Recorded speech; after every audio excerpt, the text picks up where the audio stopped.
The shooting of two National Guard members in Washington last week sparked a political battle and a cascade of media failure. Big news agencies went straight into running false claims from the president and other government officials without correcting them. But that's just the beginning. This act by an Afghan refugee shines a light on media failures in recent years, going back to 2021. When big news agencies ran claims from the Biden administration without fact-checking or attributing those. Across the country and around the world, news audiences have been fed false information from the right and the left, which push people further to extremes. Today, I'll trace you through the lies and how this story shows the media ignoring the basics of its job. Plus, we need to talk about this, the role that the media itself played in rushing the 2021 process of Afghan citizens being brought to America. Also, questions the media should be asking at this time. And maybe the most basic thing of all, that the media refuses to acknowledge about the war in Afghanistan and how it ended. Because for legacy media, denying reality is much easier than acknowledging hypocrisy. We can't understand anything or make anything better without getting the truth. News consumers need facts plus context. So I have it for you here today on They Stand Corrected.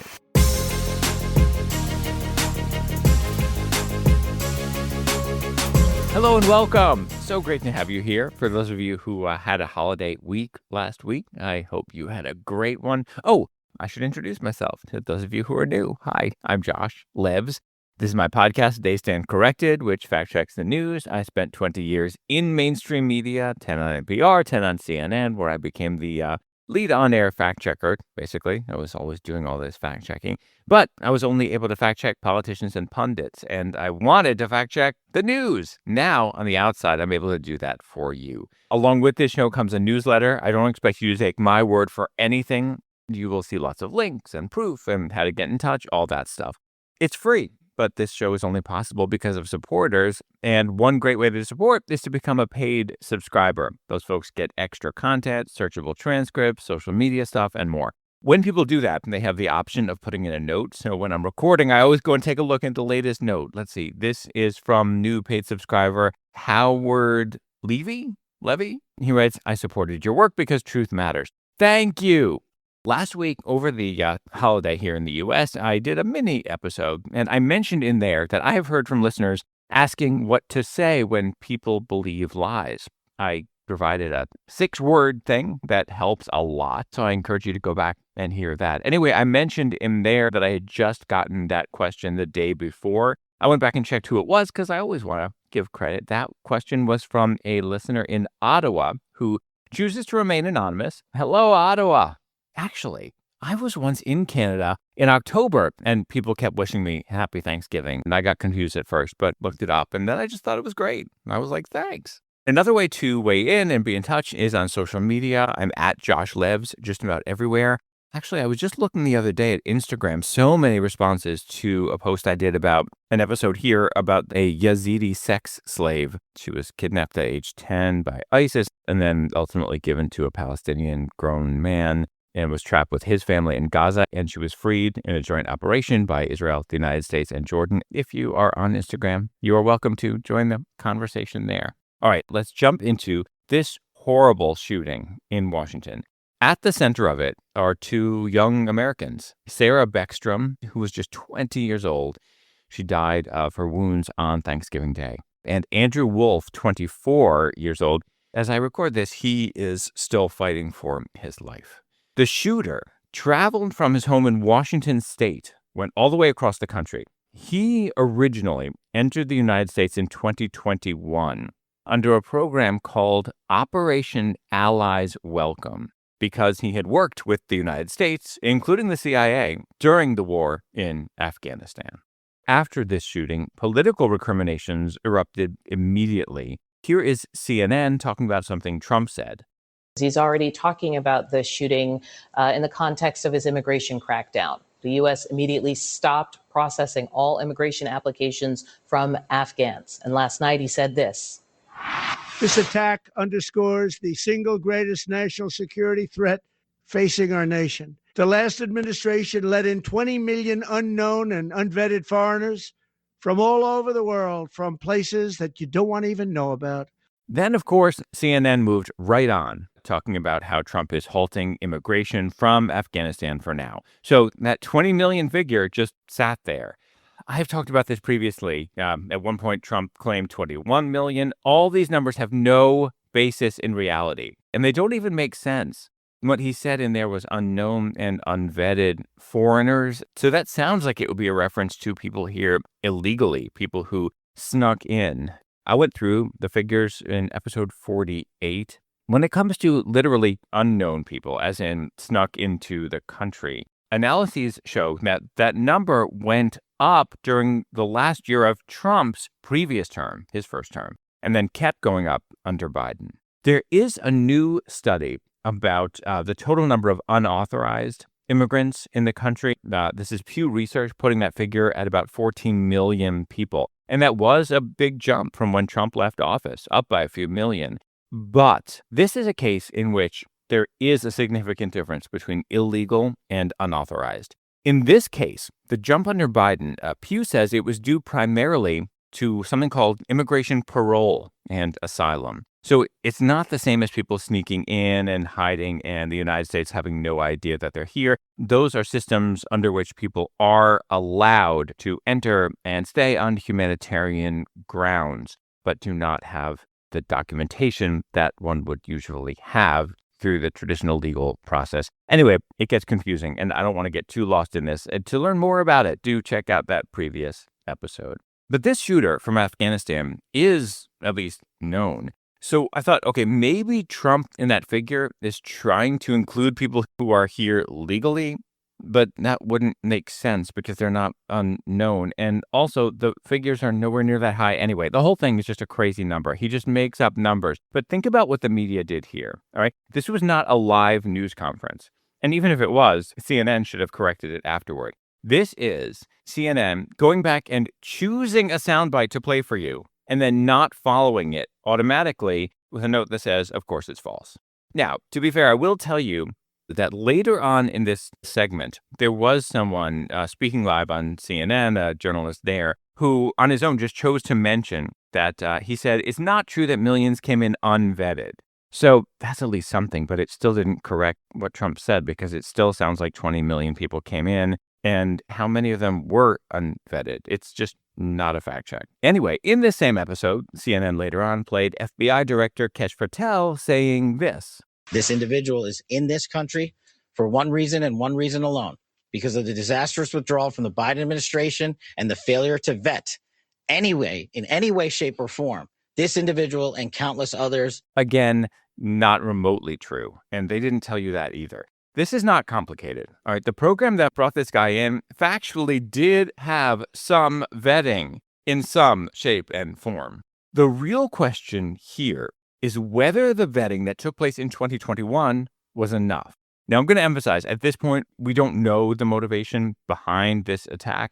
We have no reason to believe that the vetting process in 2021 would have prevented this attack. It's possible this guy has been radicalized while he's here or had some kind of brain problem while he's here. It could be anything. But asking questions about the vetting process is legitimate. And this is where we get into fact-checking failures on the other side.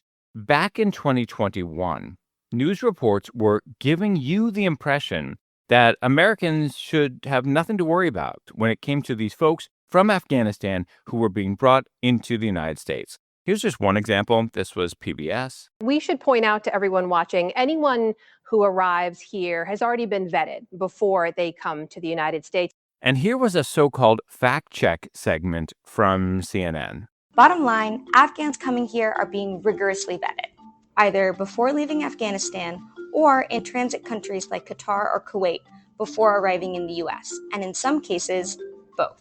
There were a bunch of reports like that. Here's what they did wrong.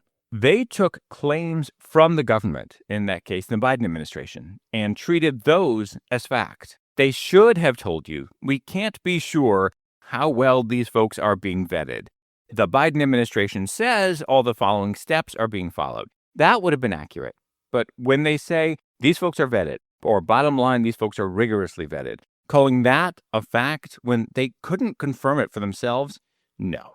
Later on, government reports came out saying that the program had not been adequate. And that gets at a big problem in the media, too. They made things worse at the time, and now they're refusing to acknowledge it. That's coming up.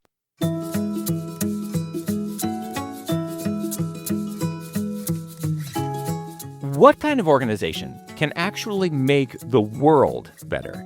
Not disastrous groups like certain ones in the UN that I've talked about on this show. They are corrupt. What groups anywhere on Earth operate in a way that create positive ripple effects?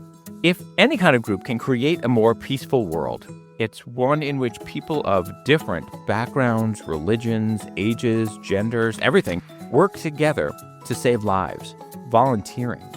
That is why I'm happy to be partnering with a group that does this every day.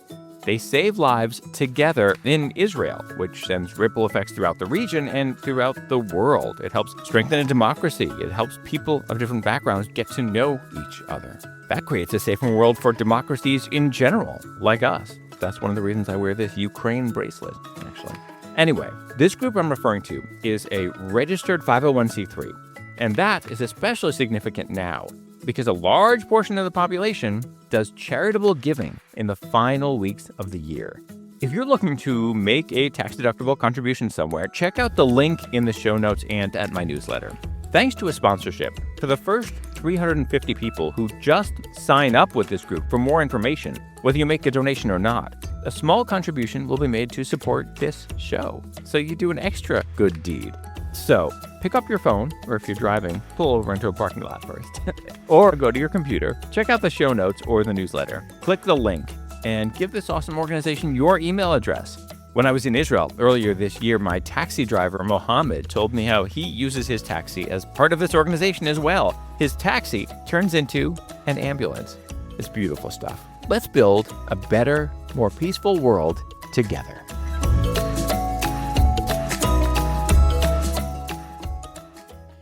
Four years ago, when the U.S. pulled out of Afghanistan, the Taliban immediately started killing and doing other horrific things to anyone and everyone they wanted. Afghan security forces, who had been trained and equipped by the U.S., folded. There are lots of analyses as to why that happened. People who had worked with U.S. forces were in danger. The Taliban was coming for them. And there was a massive, widespread push in America to get them out to safety as quickly as possible. Here was NPR at the time. Thousands of Afghan interpreters, contractors, and personnel who help the U.S. military remain. Many fear for their lives as Taliban forces continue to strengthen their foothold. The U.S. has a system for helping these people get out of Afghanistan.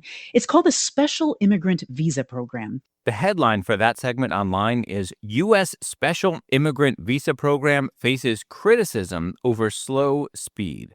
In the segment, they had on James Mirvaldis, the head of a group called No One Left Behind. We're very happy with the bipartisan support from both sides of the aisle in the Congress. But even with that unprecedented level of interest and enthusiasm to get this right, the 14-step process was still taking about 3.5 years. And obviously with the evacuation, that we don't have that time. The beck and call was everywhere. Hurry up and get these people to safety at American sites as fast as possible. It was the top story in the news. Everyone was saying the same thing. There were hundreds of headlines. Here's one from The Atlantic. Biden's betrayal of Afghans will live in infamy. It became one of those cases in which people across the media act like they are these moral voices that we all need to set the government straight and tell them what to do, instead of putting facts first, truth first, so that the people can tell the government what to do. And here's something that happens often. They don't know the implications of what they're demanding. They don't bother to learn what it would mean.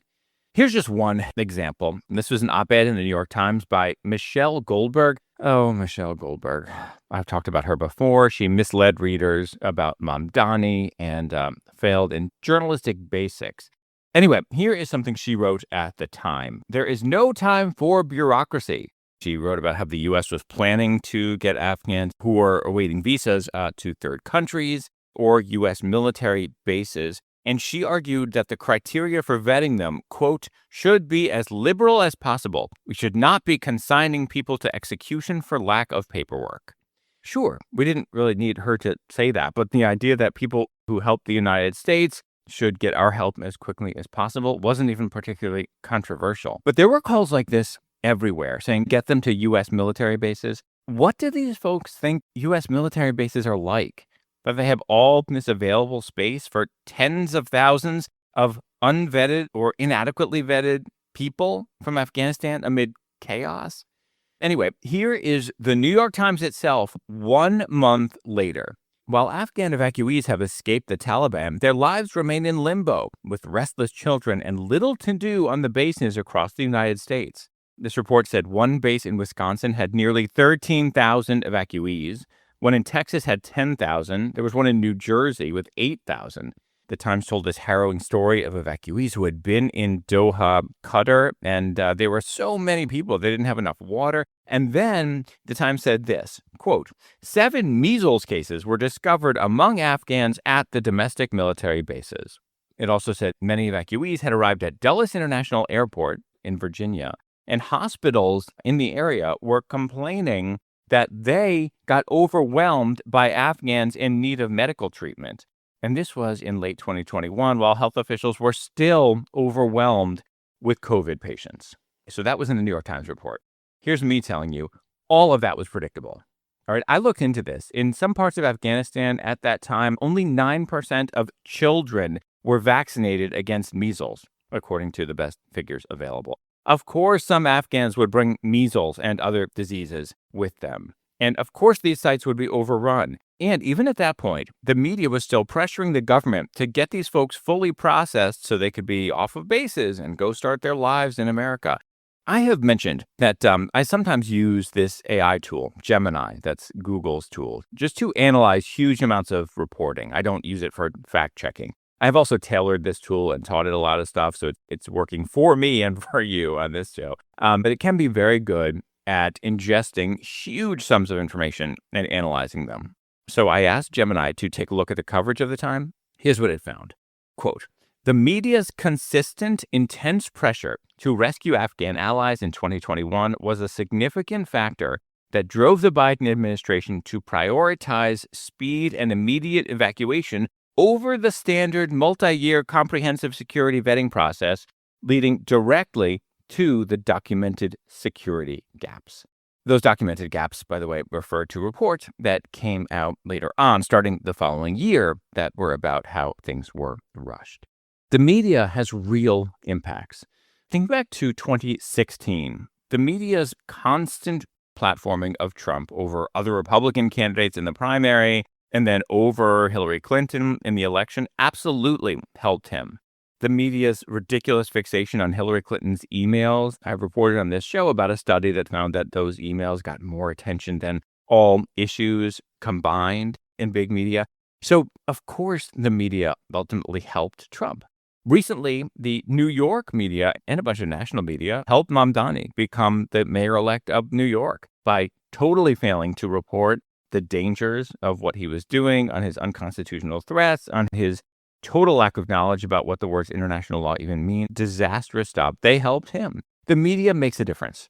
And that happened in 2021. This is something I know from my years on the inside. I've seen how this works. So just think about this. It's late 2021. The big story in America is how Biden is not getting Afghans out of Afghanistan quickly enough. Lawmakers are in fundraising mode because they're preparing for the midterm elections the next year. And that message, Democrats are stranding our allies, is terrible for all Democrats. None of them want that. They all want it patched up quickly. The Republicans have a field day with it as well. Of course, things are going to get rushed. So then later on, these reports come out saying that there were problems. I looked at one of those reports from 2022. It talks about the quick timeframes, the need to expedite. It keeps using language like that. That's a report from the Office of Inspector General about how things went so quickly and the usual process was not followed. All right, skip ahead to now. It's 2025. One guy who came in as part of this program has now killed these 2 young National Guard members. So what does the media do now? Well, big media are pretty much saying, don't worry, these folks were vetted.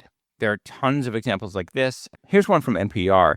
You might notice I have not used the shooter's name. I did an episode about that. Just in general, it can be helpful to not use their names often, not help them live in fame/infamy. Anyway, in this clip from NPR, you'll hear his last name. And they point out that he first would have been vetted in Afghanistan to work with the U.S., and then again to come here. What NPR has been able to learn so far is that it appears Lachenwall would have been vetted by the CIA and other U.S. forces inside Afghanistan.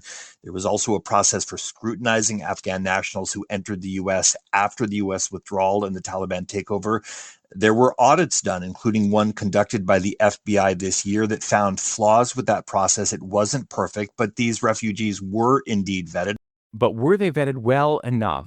That is a legitimate question. Now, again, it might have nothing to do with why this particular attack happened. But while the media is focusing on this question of vetting, I will also emphasize that this year, this shooter was given asylum by the Trump administration. This is when his asylum request came up, and the Trump administration approved it.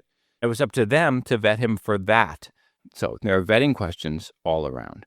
But here's what's happening in the news. I've gone through dozens of reports, and I keep finding this. Anytime someone raises a question, was this guy vetted well enough? People are immediately brought in to warn us all against some sort of big picture bigotry. Here is more from that NPR segment I just played you. This is a guy named Sean Vandeveer, head of a group called Afghan Evac. If there was a vetting failure, then we got to fix it. But you can't paint with a broad brush this entire community, right? The vast majority of Afghans who have come here are just good, upstanding citizens. That's probably true. But broad brush thinking goes both ways. It can be used to paint everyone in a whole group in a positive light. Here is something I've found in this coverage. No one at any point seems to have taken a look at what we know about Afghan citizens in general, their positions on issues, their ideologies. In total, around 200,000 Afghan people have resettled here in the United States since 2021. Of course, it's important to take a look at what we know about Afghan society. For example, of all countries in the world, in this one survey, Afghanistan had the highest percentage of people who believe Sharia law should be the law of the land. That was 99% said that. And these figures are from back in 2013. They don't seem to be anything more recent, but there's no reason to believe they would have changed either. Also, in Afghanistan, the majority said there should be only one interpretation of Sharia law. 61% said Sharia law should apply to non-Muslims. 4 in 10 said violence against civilians is sometimes justified. Now, does this mean that the folks who came here and feel this way? No. Maybe the ones who wanted out are less likely to feel this way. We don't know. But given the popularity of these beliefs, it's statistically virtually definite that some folks who came here feel this way, which can make them even more ripe for radicalization. That is also part of the picture. And the media's constant fear of being called Islamophobic prevents them from even having these conversations. Just last month, a young Afghan citizen lawfully in the United States was sentenced to 15 years in prison for an alleged terrorism plot that targeted Election Day 2024 here in the United States. Back in 2022, the Biden administration deported an Afghan evacuee who sexually molested a 3-year-old girl. Another evacuee from Afghanistan is in prison now.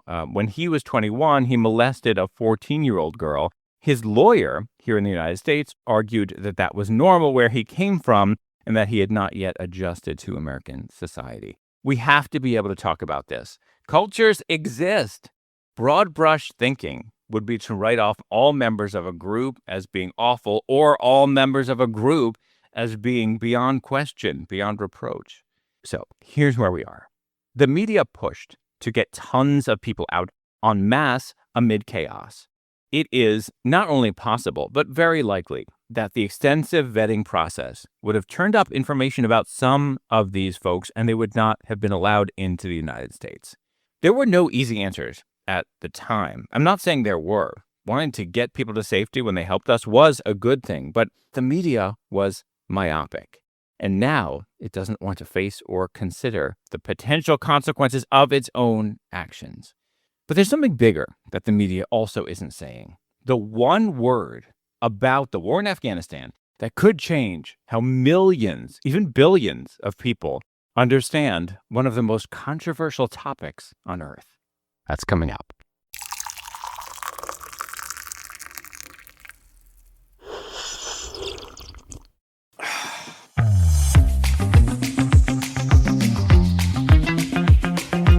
Do you drink coffee? I don't, but I do drink energy drinks. I know they're probably not great for me, but I started after a doctor I used to work with. We were both on air at CNN. I used to see him guzzling them. So I was like, it can't be that bad. Anyway, here's why I bring this up. I have been looking for the easiest possible way for listeners of this show to help support it without having to sign up for anything. So there is now a button you can click in the show notes or the newsletter called Buy Me a Coffee, except I changed it to energy drink.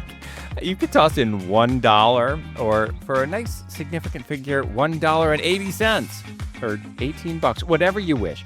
Here's what I can promise you.